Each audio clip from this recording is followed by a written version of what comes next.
Hello and welcome to Lynda and Cassandra's Psychic Fair for August of 2020. So we're doing an old-fashioned psychic fair. This is not a holistic festival. Now, Lynda probably has no idea what I'm talking about. I did explain that to her a little bit. But here, all our psychic fairs change to holistic festivals, and I'm not a fan. So we're just calling this what it is, a psychic fair. We're going to do some free readings. We're going to talk about tarot in the news. We're going to talk about tarot spells. We got a bunch of things we want to talk about.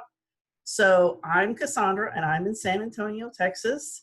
And this is Lynda Stevens, and she's in Budapest, Hungary. So how are you? Hello, everybody. I'm very well, thank you. Oh, that's wonderful, wonderful. Okay, so August. I guess what we're going to do is we're going to do a warm-up and pull one card, just as kind of a general read for August in this show. So Lynda, will you do the honors? I will. So for the atmosphere of the show, we're working with my cards or with the oracle. Whatever you want. Whatever is good. Okay, I think I'll work with the cards for today. So I've got them all scrambled about, and I'm just going to pull one out. And the one I'm pulling for today is the Ace of Coins. So that's quite a prosperous looking card, although this is not a year that we associate with prosperity. It could be prosperity of other things too. So a sense that there are opportunities, and it's just a general excellent card for a new start, a new venture. Right, wonderful, exciting. I know we have the new moon coming up too next week. It might be on a different day because time zone, but for us it's Monday. I don't know if that's still Monday for you or not, but I get a little confused. It's Saturday afternoon here, but I think it's a full moon, and I'm not sure what degree it's going to be. So the sun will be in Leo and the moon will be in Aquarius, and that will be quite some full moon. I haven't looked at the transits or anything happening to it. So I'll just have a quick look. I believe it's square Uranus. I think it's at 11 degrees and it's square Uranus. Yeah, so we're not far into Leo at the moment, so that would make sense. So that's going to be quite rebellious. So, I mean, it's good to question things, it's good to challenge things, but when it comes to, I want to go, I want an ice cream, I want it now, well, that's not quite so good. So. But we're in full force of that in the United States, so there's no putting the genie back in the bottle now. It's just going to get worse. I think you're probably right. I've heard that it is a very they're pretty tough times at the moment. Indeed. All right, wonderful. Okay, so moving on. Okay, so I'm in charge of the spread of the month. So let me share my screen because this is what I'll be using. We and Lynda are going to switch back and forth for those of you who sent in wanting a reading. Now, Lynda, of course, can use any spread she wants, but this is my presentation of the spread of the month, and this is what I'll use to answer all the questions. So let me share my screen on that.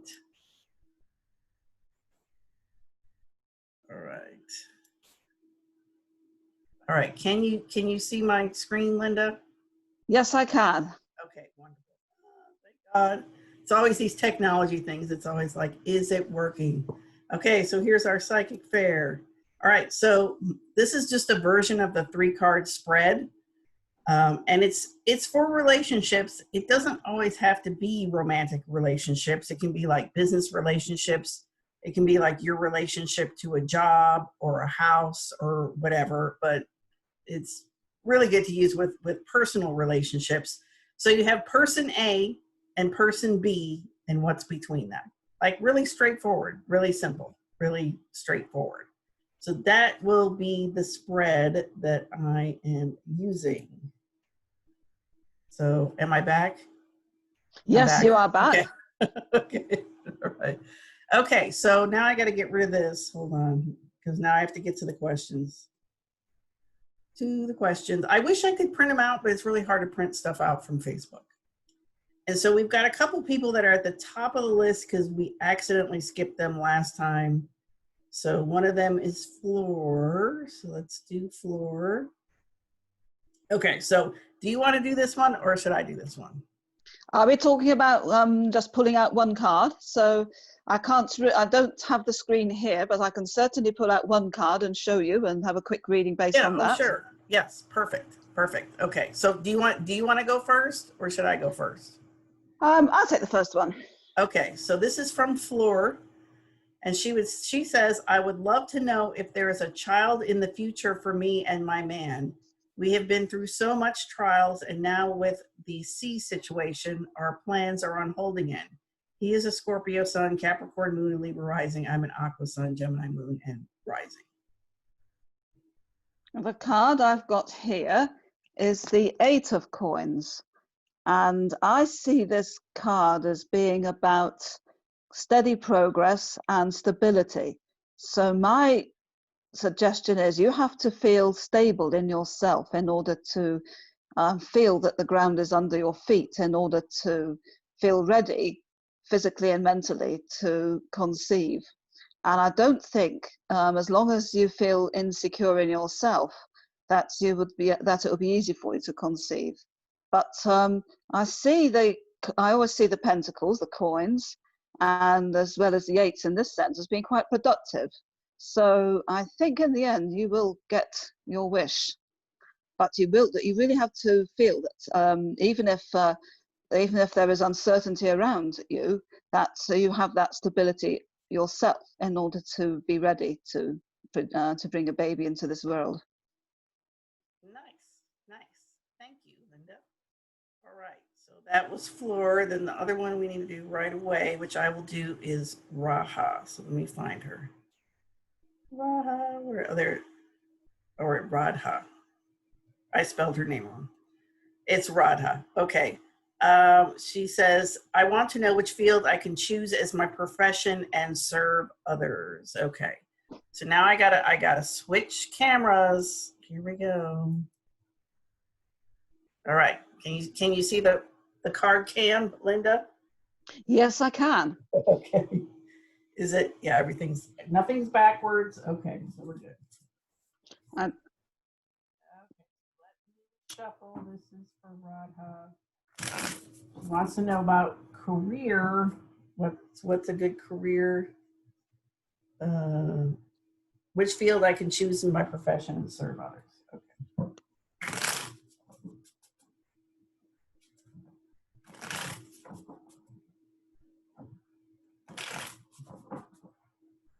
All right, so here is the card for Radha, this is the Six of Wands. It looks a little bright, so I don't know how well you can see that. But this is the Six of Wands. So this makes me want to say really that no matter what you do, you'll be successful. So you're probably one of those kind of people, because there are people out there like that. They're pretty much successful at whatever they choose. Now, as far as what might be choosing you, we have the Four of Pentacles. Okay. So, I mean, right off the bat with Pentacles, and can you hear me still okay, Lynda? yes, I can. Okay. All right. With the Four of Pentacles as a career, obviously this could be anything in the finance industry. It could be anything with building. It could be, any kind of boots on the ground, kind of like moving earth and building stuff, that kind of thing. And you can see in this picture, the woman here pictured, she's kind of holding her purse real close to her chest. So it's kind of like something with keeping all of this together and stable and watching over it and guarding it would be appropriate. And let me pull the third card to be what's between you. So that's the Eight of Wands. Okay, so that's interesting because we kind of got the speed of the wands against the slowness of the pentacles here. So I would say, as far as like the advice here, as far as career is, I would say just pick something quickly. And then, like I said, that looks like that career is in something, like I said, in some kind of, whether it's finances or building or anything with that, like moving earth around, building buildings, stuff that's long lasting. That's what I would say. So that is my advice for Radha. And I hope I said your name right. And I'm coming back. I'm ending the screen, or I'm going back on the other video. That's all. Okay. All right. I'm back. I'm back. Oh my gosh. Okay. So, okay. So the next on the list here, we have tarot in the news. And that's you, Lynda, to talk about piracy. So I'm part of a Facebook organization. We've originally got together to help support the creators of tarot decks. There are an awful lot of indie tarot deck creators, and you'll be amazed by the sheer number of people who actually do have the enthusiasm and the desire to create their very own tarot deck. And I think the tradition is that if you want a tarot that really speaks for you and you really want to practice with it, you should create your own tarot deck. But of course, not everybody's an artist. So in that case, you choose a card you choose a deck that speaks to you, and there's a huge variety of different styles to choose from. Now, I once worked in a tatty bookshop a long, long time ago, and it was noticeable that the things that got stolen most often were tarot cards. And apparently it's because there is a superstition, if you like, that you should never exchange coin for your cards. And a lot of people seem to take that quite literally and steal them. The problem is nowadays that it's not so much physical theft of cards that's taking place, it's intellectual theft and theft of copyright. So it's a big thing in the news at the moment to try to find ways to combat that. There was a recent article about that in a new online magazine called Tarotorical, Esotorical. I think it's Esotorical. And that was also talking about... I tried to look that up. I couldn't find it. Yeah, so I have to... That's embarrassing, but it is around anyway. It's a British thing, so it was created to help people through the pandemic, to give them something to read and to communicate through. I seem to remember it's got quite popular. They have produced 1 or 2 hard copies, but it's an essentially online thing. So there's a huge indignation at the moment from the part of tarot deck creators, because now we're finding out that whenever we print a pack and put it on the internet, on GameCrafter, on other such venues, that you notice that organizations like, including Amazon, including eBay, including Walmart, and including places like eBay and all the others, especially Wish and Alibaba, that there are packs being created, often of inferior quality, without any booklet to go with it. And these are pirate decks, and they are not being questioned enough. So at the end of the day, all organizations like Amazon care about is the money that comes from any revenue made. So if one little tarot deck creator says, excuse me, but this organization is selling my pack and I'm not making a penny out of it, it's easily ignored.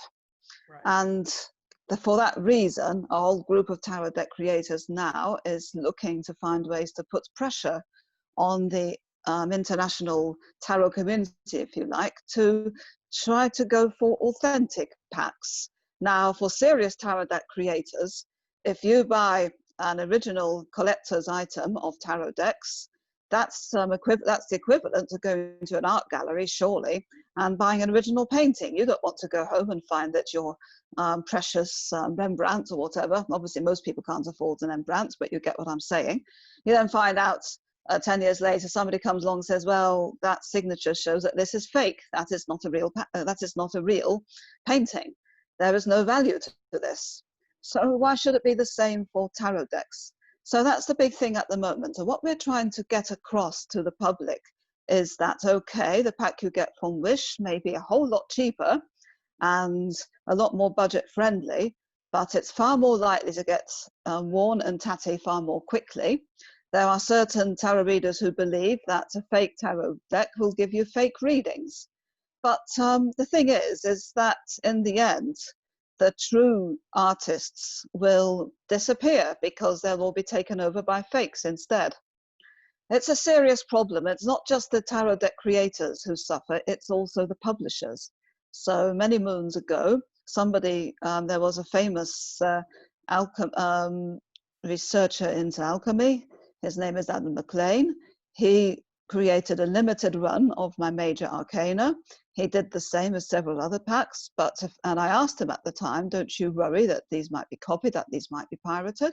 10 years later, he then announced, well, he wasn't prepared to do this anymore because his pack had been, his business had been compromised too much by all the pirates. There were just simply too many of them. He stopped doing it. Wow. To the detriment, I think, of the tarot community. There are some very, very serious tarot collectors about, same as stamp collectors or coin collectors, but even, or art collectors, but even more so. So that was a sad place to be. And more recently, I've heard that one or two other publishing houses have gone under because of this very real threat from the pirate community. There are tarot communities which are allowing people to download packs that they have found and copied, and then they make them available for download at home, which seems like a nice idea. But again, it doesn't really help the living artists who have put their body and soul into their work.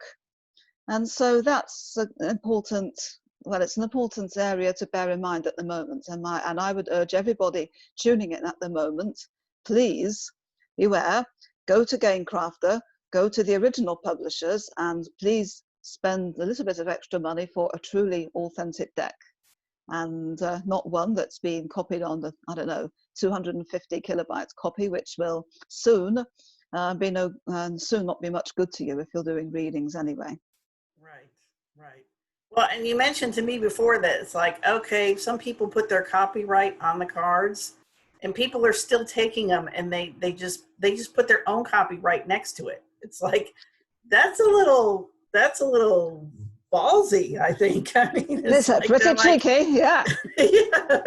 yeah. It's like, it's pretty in your okay. face. So there's an ancient old copy of my tarot deck, the Chalice Tarot deck, which, by the way, you can get on Gamecrafter and Printer Studio. But I saw it on a place called Rose Maria or something, and lovely Rosa Maria put her own copyright sign on the right-hand side at the bottom of each card, whereas on the left-hand side you can clearly see my own handwritten copyright symbol. And I think it'd be easy to prove that that's my handwriting. Yeah. Oh my gosh. I know. I don't even really know. Just other than what you're saying is that people go out of their way to make sure that they're getting originals. I don't know that there's any other really good way to combat it, because usually you can't nail these people down. I mean, that's the people that are stealing it, you know. Well, that's the problem. It's so you buy a copy for one place, and then you contact the organization, and the organization goes to another place and then another place, and in the end it's very difficult. Right. And there have been tensions amongst this new anti-piracy organization, because when you start naming names, particularly specific countries, then it starts very, very quickly to get politically very sensitive. But it's certainly true that in some places it's much easier to find a printer, but it's not. There's a much less guarantee that they will serve only the artist and not take a serious approach to maybe not sending the copies to other printers who might be able to make a fast buck out of it. Yes, true. But truly, I think it's obviously nicest to go to the original artists and get the original work. Obviously, there's the go-between of a printer. I don't have a printer that can print my own cards at home. I have to use a third party myself, but at least you know that it's gone through the right channels. Right. And the quality will be better than in other cases. Yeah. So you have to, obviously, people looking for tarot cards have to decide whether or not they prefer Gamecrafter or playingcards.com, makingcards.com, or Printer Studio, and shopping around for the best quality. But it's still just that little bit better than going to one of these other big organizations and picking up what looks like a really bargain set of cards, $8. But as I've said, it's not the real thing. It won't last you very long. And well, ultimately, it's not helping the whole tarot community either. Yes, yes. All right. Okay, some sobering news there. Okay, so let's go to another reading here, and I'll let you do this one, Lynda, and then I'll do one. So Divya says, should I continue with my job or start my catering and baking business? Right, so that's a choice facing a lot of people. It's choices. I think what I'm going to do is do a 3-card spread myself. I will choose the cards and then show them in front of me each time. So I'll leave the screen showing for now. I'm picking out 3 cards now. One more. Let's see what we've got. Okay, so the first card I'm picking up,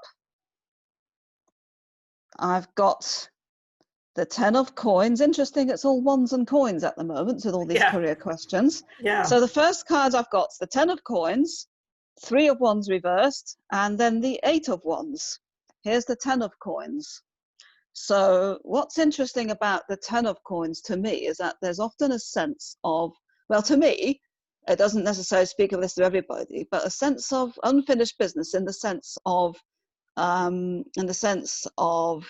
loose endings needing to be tied up. So this looks to me as though perhaps something has reached its natural end. It could be a business which is no longer quite as viable as it was, and the need to put it all together, make sure that everything is legally absolutely tidy and tied and completed before moving on. That's what the sense I get with this card. Good idea to get legal advice with everything for various reasons. Whenever you start a new business, you need to do that. So that in a sense answers the question. I get the sense that this person has already felt the need to move on onto something different. That's the first card. Now, coming up for this one is the 3 of wands. And with this card, there is a great deal of enthusiasm to my mind. There's a great deal of brainstorming, sparking off of different plans and ideas, but the card is upside down. So that to me suggests an element of instability here. You're still in the planning stages at the moment. You need to look at all options with a cold light, in the cold light of day as well. Not try to do too much at once also is the message I'm getting. You really do need to decide where your focus your aims, where you're going to be. So I heard something about catering. What was the other one? Yeah, continue with my job or start my catering and baking business. I get the feeling from these cards is that you're already thinking of moving on to something different, to the catering area. And the other thing, of course, with this card is that you're in a period now of contraction and things closing in. And so obviously, with the way things are at the moment, I don't think it would be a good idea to go into a restaurant business, for example. It would have to be something like takeaway and things like that. Consider frame things within the limitations of what you can do at the moment. And the last card, again, you pulled this one. We have the 8 of wands, but again, it's reversed. And this is very much a catalyst. So consider the people that you're working with at the moment. I get the impression that, so you seem to be someone who has a lot of ideas, and I think you probably have a good, strong sense of business. At the same time, there's a feeling that the energy fluctuates a lot at the moment. So there's a lot of, well, not surprisingly, considering that this is such a critical period, that there is a great deal of optimism followed by pessimism. So we need to get the realism alongside all of that. But this card talks about a catalyst. So this looks to me like somebody giving you the opportunity. There's an opportunity somewhere. It could be a new grant. It could be something that is there to foster new enterprises. But the point is to take advantage of that and to make it work for you. But you do need to have everything in order before you move on. But my feeling is somehow is that you've already made up your mind and you do seem to be ready to go somewhere that's slightly different. But we all know at the moment that as far as anything to do with catering, all the issues to do with distancing and hygiene and all that, it really will have to be, and complying with the law, it really will have to be factored in with everything that you do. Good point. Yes. Thank you, Linda. Okay, so it's my turn. I will switch to the card cam. All right, card cam is on. All right, so I have Dr. Swati, who says, what is the main issue between me and Vinay? Reconciliation. Is it finances or family or something hidden? Please tell. Okay, so the main issue between Dr. Swati and Vinay. Okay.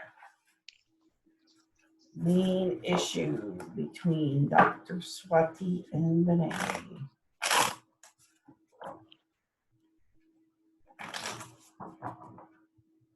Lynda, is it true? I heard from like a British person that this type of shuffling is an American thing. Is that true? I haven't heard, but you do it but it looks incredibly. You've got a really mean hand, I must say. So well, that's what I heard from Brisbane. They're like, you're not more dexterous than me. I'm just clumsy as anything with cards. That's what I've heard for like British people. They're like, the Americans, they do this ripple shuffle and it's very mean to the cards or whatever. I'm like, I don't know. So, all right, Dr. Swati and Vinay. Okay, here we go. There is Dr. Swati. There is Vinay. Okay, so there's definitely love here, as we can see right off the top. We have the Ace of Cups and the Two of Cups. Yes, so there's a lot of love between you two. So let's see what is between here. Okay, so we've got the Six of Pentacles. So it says, is it finances or family or something hidden? So, I mean, my guess would be this is about finances and there's some kind of imbalance in the finances. So it's like, maybe he feels like he's giving too much or carrying too much of the burden in finances, or maybe he just feels like he can't hold up his side of the bargain in finances or something like that. But yeah, I would say it's finances, but since you two have such strong love and heart cards, I don't see why there's not you can't work this through. I mean, you can totally work this through. So I would go with finances on that one. All right, so I'm gonna move on. I'm gonna do another one just because I have to switch my camera all the time. So it'd be better if I just did another one.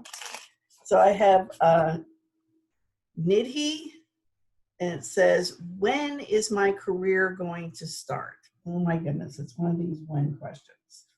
Okay, when is your career going to start? All right. So this is Nidhi, this is her career, and this is something about between you and when it's going to start. Okay, so it seems like you've got a lot going on right now. Like there's a lot of disruption. Some things have fallen apart. There's been some disappointments. There's been some losses. So, you know, it's kind of hard for the career to start because there's so much chaos going on around it. With the Eight of Wands, you know, I always want to say quicker rather than slower when I see the wands. With it being an 8, maybe a little longer. I don't like to like do time periods and look at this and go 8 weeks or something like that. I just don't. I just like to feel more about when that might be. You know, Lynda brought up this whole catalyst idea around the Eight of Wands. Let's see what the crossing card is. So Queen of Pentacles. Okay, so, you know, it's like getting your ducks in a row here and getting things together. So there has to be some kind of catalyst that's going to happen that's going to be able for you to bring together all of your resources and get this career started. So that could be, you know, it could be left up to chance. I mean, I'm just doing a quick read here, so I'm not going to go any further with this, but it's like this, something's got to break this right here, all of this chaos and all of this heartache and all this everything falling apart. And once that happens, then everything can kind of move back together and you can get your career on track. All right, so coming back from the card can. Okay, I'm back. I'm back. All right, so do you want to take one, Lynda? Yes, okay. I'm waiting. Okay, so Betty Whiteman says, will I be successful in my newest venture? Right. Just taking the cards now. And the cards I've got this time against the 3-card spread. Oh. Right, well, the first card I've got is the 8 of Cups. What is it with the 8s? What is it with the 8s today? Certainly a lot of 8s. But to be quite honest, with these cards, I would be careful about going into a new venture, to be honest, because none of the cards look particularly cheerful. I've got the 8 of Cups, the 5 of Coins, and the King of Cups. So the 8 of Cups to begin with is a sense of not being satisfied with what you have, and I think the desire to move on onto something better is the right one, but I'm not convinced that it's this business. The 5 of Coins looks like, well, it's the lack of money that's around. So this is also a disappointing card from the point of view of finding resources, having the resources that you want. So to my mind, the idea of moving on towards something better, it's a right impulse, but it's a bad time to be thinking about it. So I would not put all my eggs into one basket here. And especially with the last coin card, which is the King of Coins, the King of Cups, upside down. Now, this is a rather woolly sort of card to get in terms of business anyway. At best, this is a person with a great deal of empathy and understanding for other people. But this looks to me like somewhat unreliable advice, or somebody promising a great deal in terms of support, perhaps some financial support too, but it might not necessarily be everything it seems to be.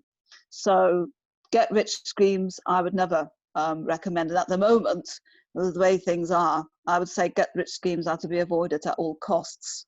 So I would, well, these cards are not the best cards for, these are not the cards that are saying, go ahead, oh yes, do it. So I'm not seeing the cards of, the, like, for example, the Ace of Wands, the 7 of Wands, Ace of Cup, Ace of Coins, King of Wands, and all the sorts of cards, and the Chariot, all of which are saying, yes, yes, go for it, do it. There's a strong note of caution here that think about this carefully and see if you can find something, something that is worth your time. And also be careful who you listen to, because there'll be a lot of people promising the moon, but but anybody says that at the moment. Well, would you believe that in a time like this? Be careful. I think carefully about this one. Good point. Good point. I think me and Lynda are very fairly practical people. We take a very practical viewpoint on things. So, all right. Okay. So next on the list, we have the Mercado documentary about Walter Mercado. So let me switch back to my slides here. I need to screen share.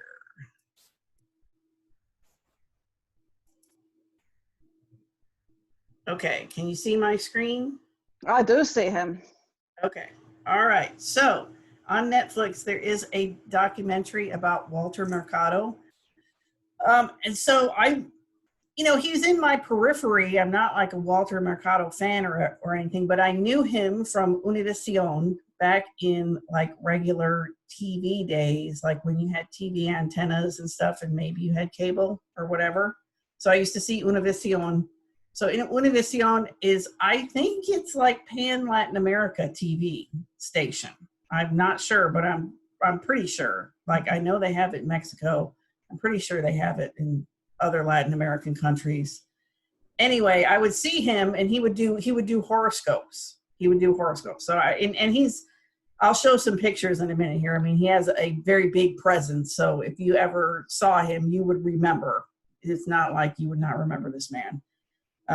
So anyway, they did a documentary about his life, and it was very good. It's worth watching, I think. And what I wanted to bring up is there was some tarot in there with the astrology, and I liked how they handled that. So just quickly, this is his natal chart, and what stood out to me is that he is a Taurus rising with a Taurus sun, and then the ruler of that rising sign is Venus, who is exalted in Pisces. I mean, wow, that's a really heavy Venus chart, a really nice Venus chart. And I was talking to somebody about the documentary and him, and this person I was talking to was like, well, I if he was such a great astrologer, I wanted to know more about his astrology, and they just didn't cover that in the documentary. And I was like, I don't think he necessarily was a great astrologer. I think he was a popular astrologer, and really more what he is a new age pope. So, he was in Latin American countries where, and any of the countries really don't pay that much attention to the pope anymore. Sorry if I'm offending anybody, but it's like the pope is there, but nobody really pays attention to him. So he kind of stepped into this role as like a new age pope. So he had this message of love, once again with the Venus thing, and he'd always end everything with mucho, mucho, mucho amor, and he brought different, you have to remember he started like in the 60s. So, and he started bringing other religions into view and being like, it's not just all one thing. We're all united by the same God, all the different religions and stuff. So those were groundbreaking ideas at the time. It's very commonplace to us now. But at the time that he was on TV, to have somebody say that, that's pretty bizarro. That's pretty groundbreaking. And so just the connection there is that if you've ever looked at the Golden Dawn correspondences for the tarot cards, the Hierophant is Taurus. And so he has that heavy Taurus signature. So I thought that was interesting, because this is one of the Golden Dawn associations that, I don't know, that doesn't make a lot of sense. There's not a lot of correspondence, but in this case, weirdly, there was a correspondence. So here he is. You can see, he had all this artistic training, and so he was very dramatic, and he used his hands, and he was a dancer. But you can see he's like a pope. Look at this man. Look at this. Look at it. Look, he has a little crown over here. Here he is again. So he had this very stately persona. Look at the rings. Like, that's so pope-like. Like, kiss my ring. That's him. And then in the story, for the little segues they had between like the chapters of the story, they used tarot cards. And I thought they did a good job. They really did a good job with that. So like here they have the Magician, the Hermit, the Tower. And they used a lot of tarot imagery. So this was in one of the there's like these little animated segues. So this was in one of the little animated segues. So you can see the imagery from the World and Temperance and the Lovers here. And they incorporated into the story. Look at the Three of Swords was in there, and the Sacred Heart of Jesus. That was so cool. I thought that was really cool. I thought they did a good job on that. So that's what I had to say about Tarot in the News with Walter Mercado. And now if I can figure out how to come back, I will come back. Where's my meeting controls? Oh, I have to stop sharing. There we go. Okay. Okay, well, that was a very interesting looking chart. Did he have was the end of his life as successful as the beginning? Well, I don't know if I want to spoil the story because he disappeared, and they're like, "What happened to Walter Mercado?"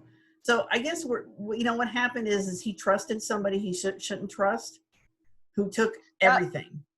that figures. That's because I can sense that.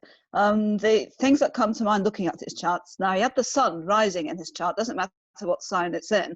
The sun is always going to be a leader type, and to some extent, working very well as a psychopomp, especially as his stellium in Taurus was trined by Neptune.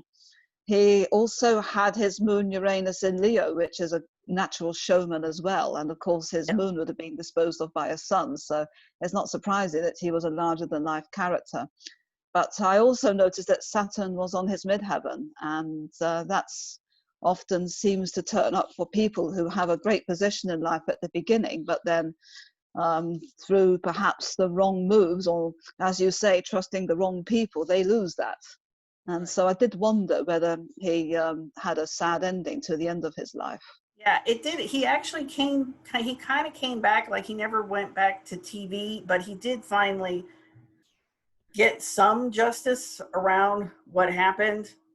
And then the ending of the whole thing was some art museum in Miami had a big installation about him and his life and everything. And he was like in his 80s, and he's from Puerto Rico. He lives in Puerto Rico. He came for that whole installation and everything, and he was in a little bit of a poor health situation. He died shortly after. So he kind of got some accolades before he died, which was nice. Oh, that's a Yeah, very interesting story, it anyway. was. It was. It's a good documentary too. Okay. All right. So moving on. All right. So we got to do some more readings. We got to do some more readings. So many readings. So many readings. Mm. I think next time I may just like limit the number, but I don't want to disappoint people because they get really mad.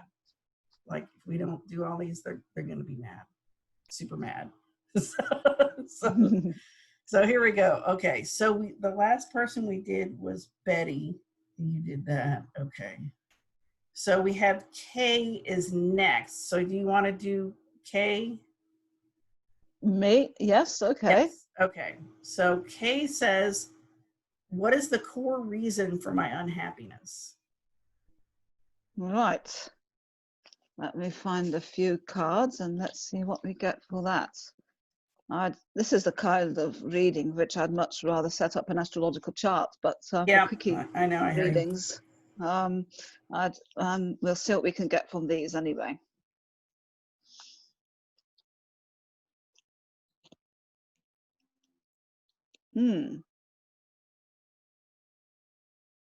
So what I've got here, the three cards I've pulled are the Queen of Coins on the left, the Empress in the middle, both upright, and then the Princess of Coins on the right. So very heavy on earthy Venusian type cards. So to me, the Queen of Coins, here she is, look, is a card where ostensibly this is somebody who's good at organizing and is capable at handling life. Got an eye for the beauty, can be somewhat domineering.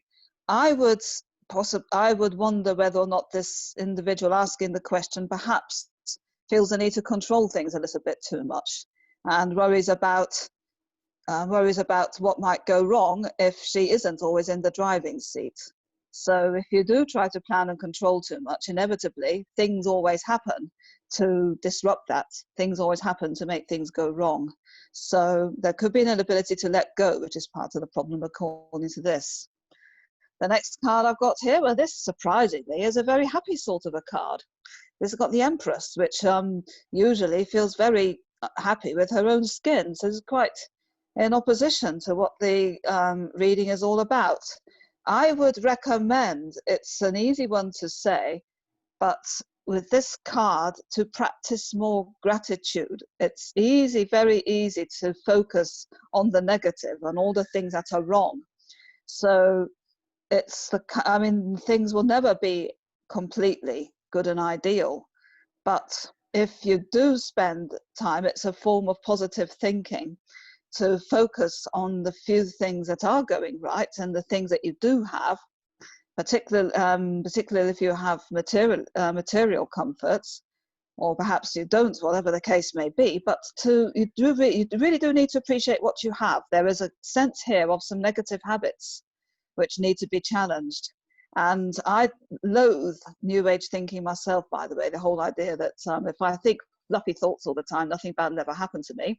Well, I'm sure that I'm sure if we suddenly get caught in the middle of an earthquake or volcanic eruption or a pandemic, well, we know that poo happens all the time.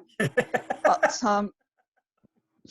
so anyway, I think with this card, I would strongly recommend challenging the negative thoughts, whatever they are. So I talked about control with the first, and in fact with this card, I pulled the card and I got something here which is telling me, well, actually you do have a lot to be a bit more positive about. So please do appreciate what you do have. And to stop this catastrophic, the world is going to end tomorrow, all these horrible things have happened to me. These things have to be worked through, and I think it's beyond the scope of a reading like this to go into all that in great detail. But do appreciate what you have. Be thankful for what you have. Try to not plan things so much, but to accept that things can and do go wrong. And the last card I've got here is the Princess of Coins, and that tells me that there's something here about something about family, something about, well, it might be a daughter, it might be somebody that you've not been able to get the right kind of relationship with. So this suggests some kind of wounding along the female line, which in some ways is happening between yourself and your daughter, if you have one. So that's something else to watch for. If your own mother was not particularly attentive and just was one of these people who felt, oh, we mustn't spoil them, or I'm not going to spoil this child, so therefore I'm going to be quite hard on them and such like. These things are very easy to pass on, and in fact you're also doing it yourself. So if you don't want to alienate younger people who are close to you, but especially with the criticism that comes through again, that's going to also cause a lot of unhappiness.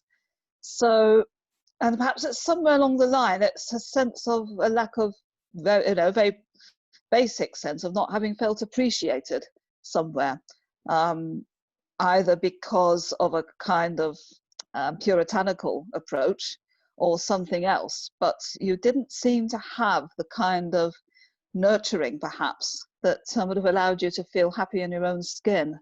And it's, as I say, it's something that can go down quite deep.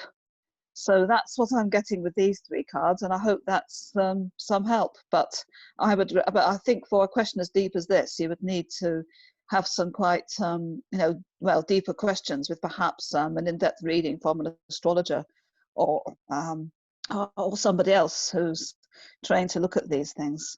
But from a magical point of view, it does follow that the more we can try to counter that little voice that's always saying, oh, all the horrible things have happened to me, it's worth doing in order to create a more positive mindset. Nice. Thank you. Okay, can I trouble you to do one more? You can. So let me.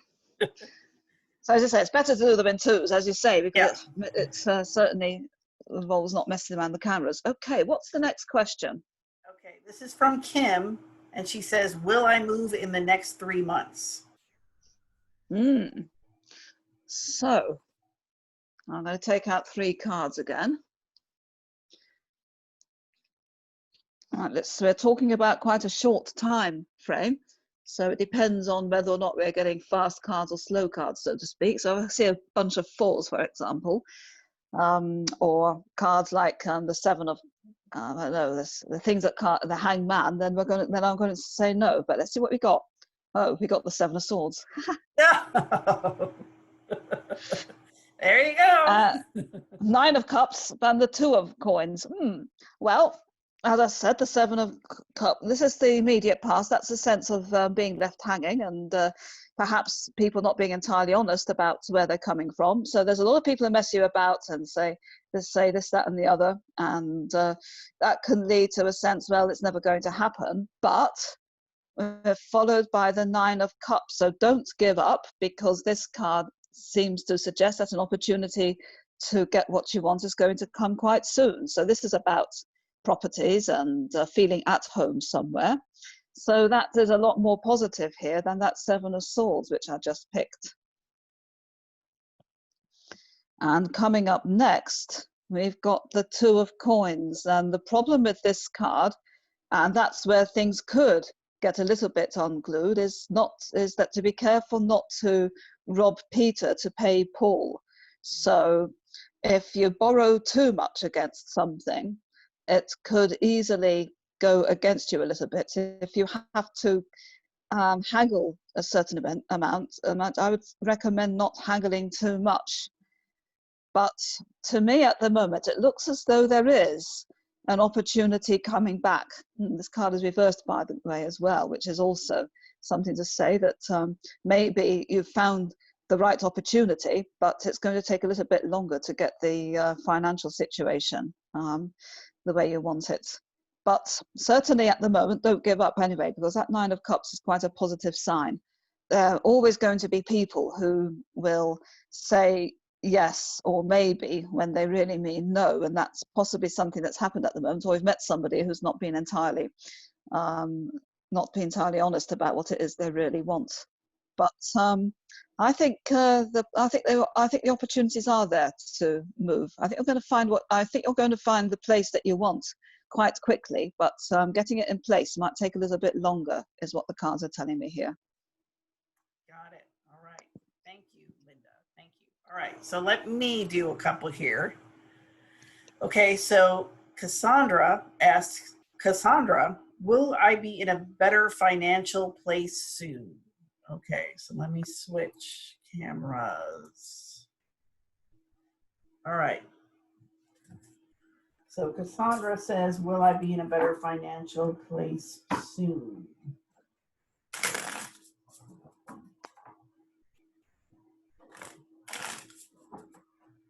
All right, will I be in a better financial place soon? Okay, so this is Cassandra. That is the King of Cups. This is her finances. Oh, we have the Four of Pentacles again. And this is what is between you. We have the Queen of Pentacles. So, all right. So, as the King of Cups, I would say you're maybe in a little bit of a dreamy state at the moment. And your finances, you know, they might be a little tight. They're stable, like everything's good, but I mean, like, who wouldn't be guarding their finances a little bit at this point? And so I want to get the exact phrasing here. Where did she go? Will I be in a better financial place soon? Okay. So yes, there is a potential for you to get into a better financial place here with the Queen. And the way to do that is to pay attention to your finances. So it's kind of like what you focus on is, you know, how you get the results. So I would say focus on your finances, try to be a good steward of your finances, and kind of, it's like you're using this King of Cups dreaminess, and then how are you going to build this out in the actual material world? Let me do a crossing card just to see any obstacles that might come up. Okay, so Justice comes up here. So this is a consideration about, you know, what's right, what's fair, what's just, how are you going to balance things out? So I would say it would not hurt to do some kind of, you know, written plan, or, you know, Justice can bring in legal stuff. And Lynda was talking about, you know, getting lawyers involved whenever you do anything financial, you know. So even if it's something like you write up a budget, you write up a business plan, you write up your financial goals. I think it's just important to kind of line it out that way. And so then that way that you have the focus there. So it's like you have the dream, but what are the steps to get to that better financial spot? So that's what I would say about that for someone with the same name as me. All right, so then I'll take another one, and I got to scroll down. Okay, we did floor, we did rod. Oh, good, we're getting toward the end here. Okay, Jean says, can you try to predict what my future brings in terms of money, family, and relationship? Money, family, and relationship. Okay, so this is for Jean, money, family, and relationship. All right, and I'm going to kind of break the pattern a little bit here, because this falls into such a nice 3-card spread in a different way. Okay, so Jean asks about money, family, and relationship. So we have the 9 of Swords, the 9 of Pentacles, and the Empress here. So okay, so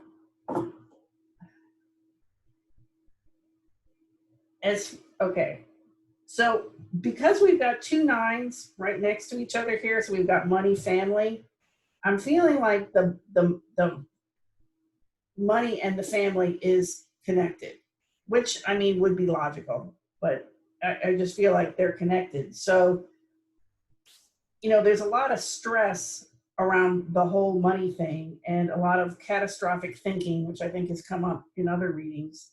Like everything's going to be terrible, and just really upset about the whole thing with the 9 of Swords here. But with the family, we have the 9 of Pentacles. So this is showing that actually everything is really okay and everything is stable, but there are, there's some serious money worries that are somehow tied in with the family. Now, relationships, we have the Empress. So once again, lovely card of growth and abundance and creativity. So I would say, the future is very good. And if you can kind of push some of these worries around the whole money thing aside, I think it's going to work itself out, because the rest of it just looks great. It just pops, so to speak. The whole finances and the family, it seems like it works itself out, and it comes together. So I would say for the future of money, family, and finances, you're in a good spot, and it's going to continue to grow, and it's going to continue to expand for you. And I don't see why it would not do that. So that's what I have to say about that one. All right, I'm coming back. I'm back. Okay. Hi. All right. Okay, so next on the list here, I have Voyage of the Acolyte, which is music and tarot. So let me do a screen share again. We go back to, all right, so you can see my screen? Yes? Yes. Okay, so Voyage of the Acolyte, Steve Hackett. This is on YouTube. And I think you're the one that told me about it, Lynda, so you can That's correct. Talk about it from your perspective. Well, I was introduced to Voyage of the Acolyte by an ex-boyfriend many, many moons ago when we were undergraduates, and he introduced me to it. It's by one of the ex-members of Genesis, I do believe. So that's it's not something that's come out recently by any means. It's an ex-member of Genesis, and he did several tracks that run into each other, starting with the Ace of Wands, and other titles include the March, I think it's a High Priestess, the Hermit. There's the Ace of Swords, which starts off being very militant, and it's like a journey of the acolyte, in this case, the one who wants to be initiated into the deeper mysteries of the tarot, I suppose. And the finale ends up with it's actually dedicated to the Hierophant, the March of the Hierophant, as he presumably sees the Hierophant and all his acolytes march slowly past before a song sung by Sally Oldfield about the moon eclipsing the sun. So all of the cards are in this. A lot of the majors are in this as he finds his way along it. So it's very, very, I like it still because it's still very atmospheric, and somehow it does seem reminiscent of the tarot. It does create some superb music are very evocative of tarot in general and the mystical atmosphere you might be able to get into. You could use some of these cards to meditate on if you're using cards as meditational tool, which I believe is coming up a little bit later in this psychic fair, as they're calling it. So it's a bit Genesis-like in places, as you might expect, but it's also relatively timeless. So for anybody who just likes tarot, I think it's just as relevant as when it first came out. So it's not granny music, as some of the school kids at school describe things that people remember from so long back. It's just music for all times. It's just tarot. I don't know whether we can give them a taste of it here, but yeah, well, yes, I'm going to try to. Yes. So which one do you think I should play? Should I play the Shadow of the Hierophant or a different one? I would go for, it's the priestess at the beginning, so that's quite atmospheric and pleasant. We could try that. All right. And I believe I have to change the audio. So okay. Can you hear it? Or no, you cannot hear it? No, I hear funny sort of creaking, but I don't hear it.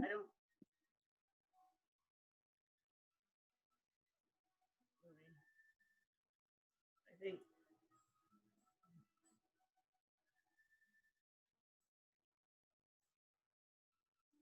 Can you hear me? Yes, I can. So hopefully that just gives a little bit of taste of just how dreamy and atmospheric it is in places. Yes. And I mean that's why I think people are drawn to tarot too. It promises a world of enchantment and magic beyond the everyday world that we know, the harsh world of no time and taxes and such like, into something where we can explore inner worlds and fosters creativity and all kinds of other things as well.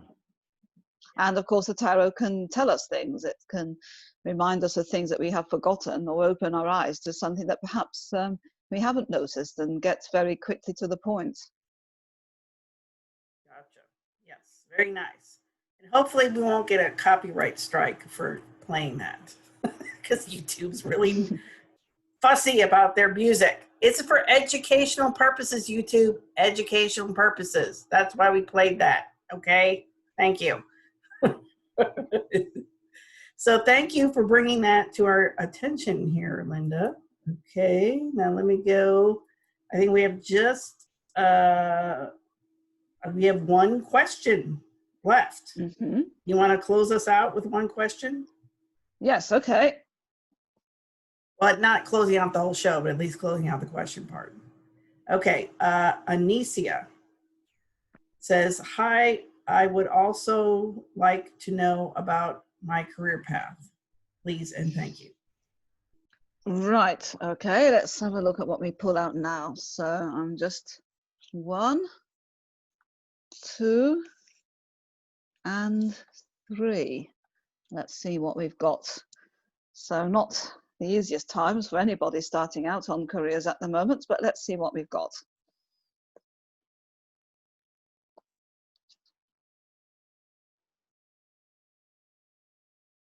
Well, I certainly got an interesting set of cards here. So I've got the Ace of Coins in the middle here, but flanked on the left by the Devil upside down and by the Moon on the right. So there's dilemmas indeed. I think I would suspect what's happening is because we've got difficult times, because we're on the verge of a massive depression. So the Ace of Coins suggests that there's no lack of ability to earn money and to make a good living when it comes to it. And there's certainly opportunities around So there is a path which you could take, but I think what's the worry is here is of selling, well, selling out, selling your soul. So that's hence the devil on the right side. There could be some pressure from other people around saying, be realistic. Okay, maybe you don't want to be this, that, or the other. Maybe you don't want to be a lawyer. Maybe you don't want this path, but it will bring you money and it will get you set up. But I have a feeling that we got there's some sensitivity going on here, and perhaps a desire for something a bit more idealistic. So that's the devil on the one hand, and on the other hand, we got the moon on the next. So the moon's also an interesting card in tarot. The moon has quite a reputation for being about deception, for being about things not being what they seem, and things like that. Now, that could be a certain amount of prejudice from a patriarchal world, and we tend to dismiss intuition. We tend to dismiss the feelings of a woman and what she might be secretly feeling. I think there's a lot of soul searching going on, in other words, at the moment. It's not an easy question. Do you want to take the tried and the tested, or do you want to try something that seems a bit crazy? So, and the problem is that we can see both sides of it. So if we see the moon as being to do with something that's not reliable, not creative, but not bringing in anything positive, it's very easy to get into a good deal of trouble. And I got the feeling too that so I don't know whether whether this person's considering a creative or even a psychic career of some sort, but I think that a practical grounding in something, judging by the Ace of Coins, would probably be in many ways would be the better way to go at the moment. That could be coming down all round to the kind of advice.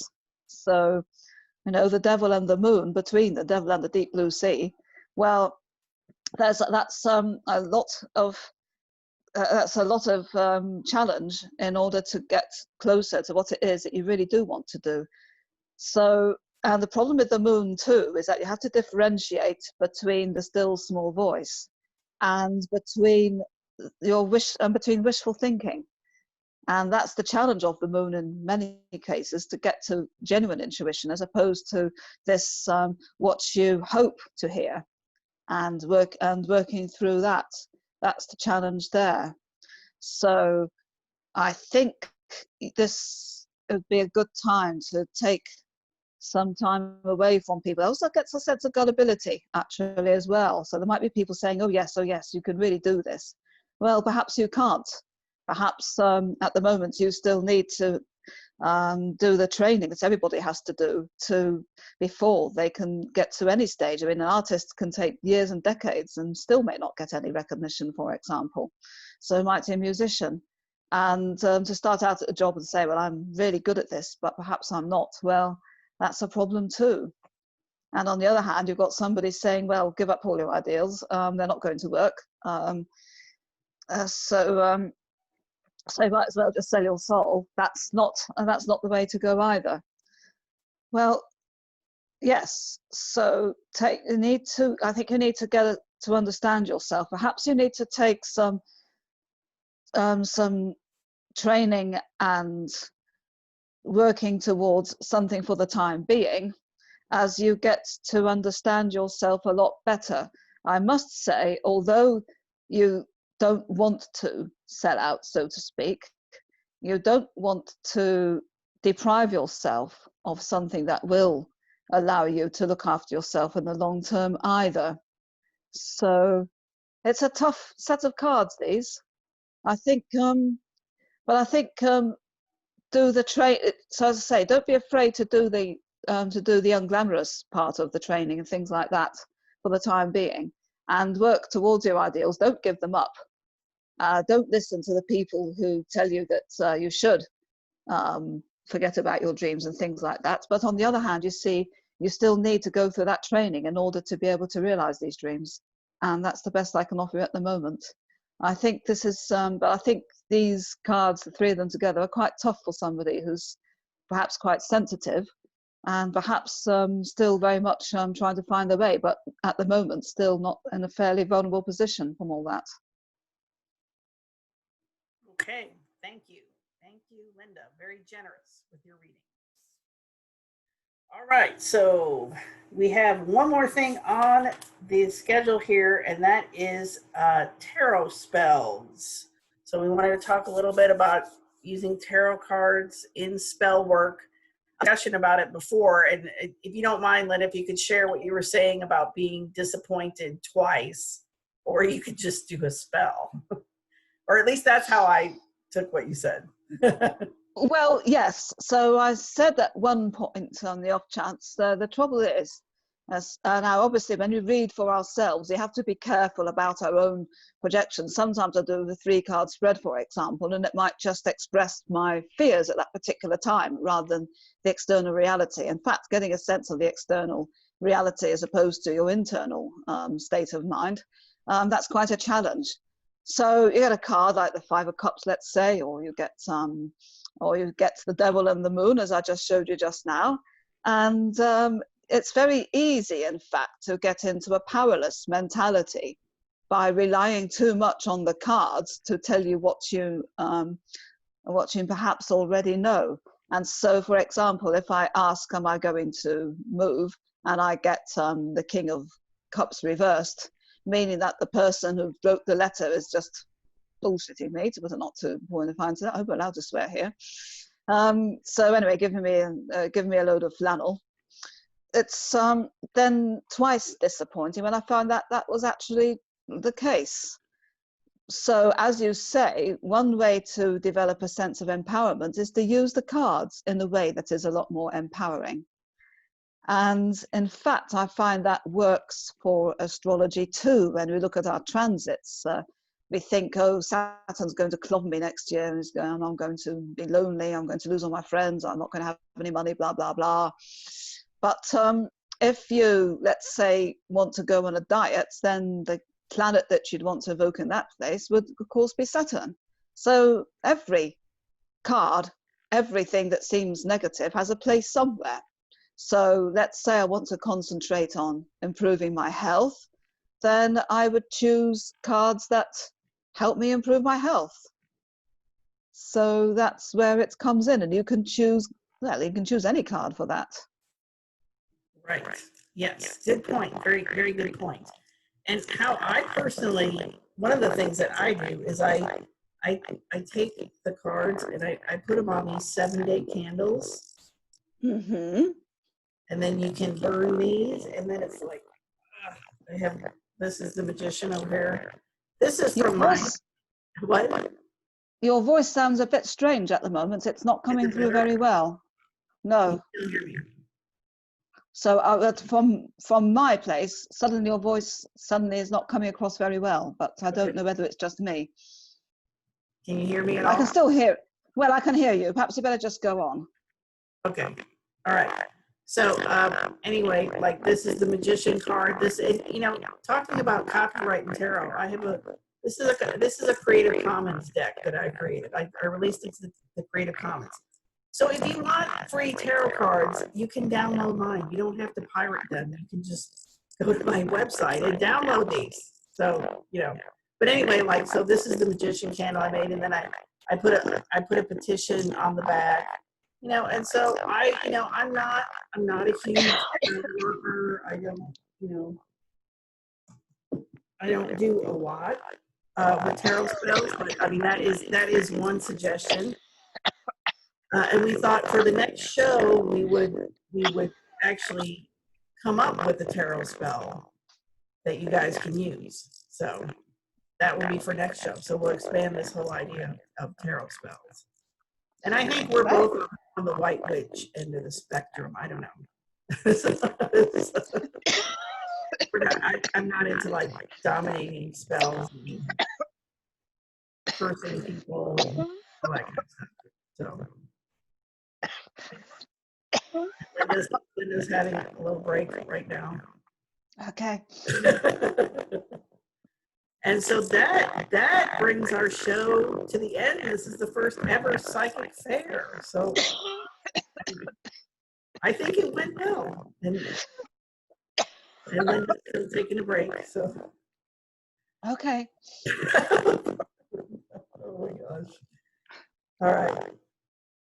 Okay, so this is about saying bye-bye then. Yes. All right. Well, I guess it ended at a good time.